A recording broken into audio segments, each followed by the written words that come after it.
Good morning, everybody. Welcome back to Cilinix Crypto. Hope you're all doing great. Hope you're having a great start of this week so far. And welcome to a new video on Ethereum.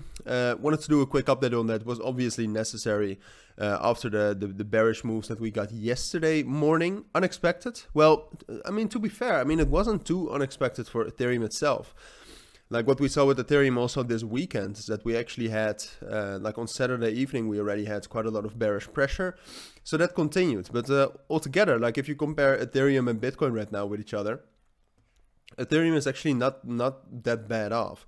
Like we hit these levels as well on the 7th of July. And basically there's still a chance that Ethereum can actually consolidate here. So we'll talk about that in this video. We'll talk about the different scenarios and where we can go from here. So in the end, hopefully you are optimally prepared for everything that's about to come.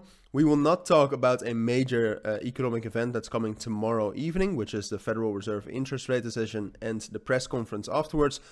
But I will make a dedicated video on that later today, I think. So keep an eye out for that if you're interested in that, because, well, if you're trading and if you're investing in crypto, you should be, all right? But yeah, before we dive into Ethereum, I do want to bring your attention to GRAPE, which is a project I have partnered up with. There's a link down in the description. Amazing project. I bought into it, I must say, but I do think it has long-term potential. And yesterday they actually launched on their first exchange on Bitmart. Right now, there it goes for $135. Via the link down in the description, you can still buy it for $23, I think. You cannot instantly sell. I think there's a 3-month sell limit, but you can buy it at a significant discount. And like I said, I do think the project has real potential. So check that out if that sounds interesting. But for now, let's get into Ethereum. All right, so what we saw yesterday is that move. Like you do see a shift in market structure, right? Because what you're seeing now, and what basically started Sunday the 16th, so that's already like, well, what is it? 9 days ago. What you saw there, even longer. What you saw there is no, 9 days, excuse me. But there you already saw that we started making lower highs.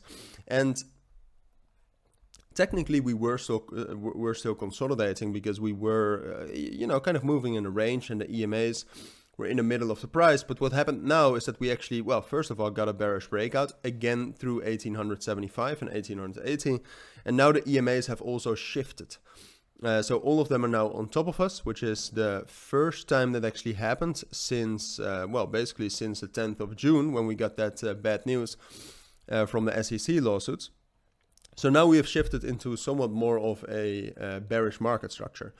Now we're going to test that, all right? What we're going to do is we're going to test that level between 1860 and 1875. What I expect at this point in time, and that's also because of what I expect from Bitcoin, is that we'll find resistance there, drop back down to 1840, and then at some point of time, I think we'll see more downside towards 1800, 1805, and 1800. So that looks like the most likely scenario given the market circumstances right now. But like I said, it's better to wait for confirmation. We will test this bearish market structure, and there's always a chance, definitely with the interest rate decision coming up. If the news from that is very, very bullish, what we could also do is we could also break above that 1875 cents level, $1875 level, excuse me. And then all of a sudden, the bearish market structure is tested and broken and invalidated, and we can get back up to 1920 and at least consolidate. So in this case, I would 100% advise you to wait for confirmation. That confirmation we will see based on the reaction between 1860 and 1875. That might be influenced by the interest rate decision, but like I said, I will still make a dedicated video on that. So for now, it's my take on Ethereum. Thank you for watching, take care, and bye.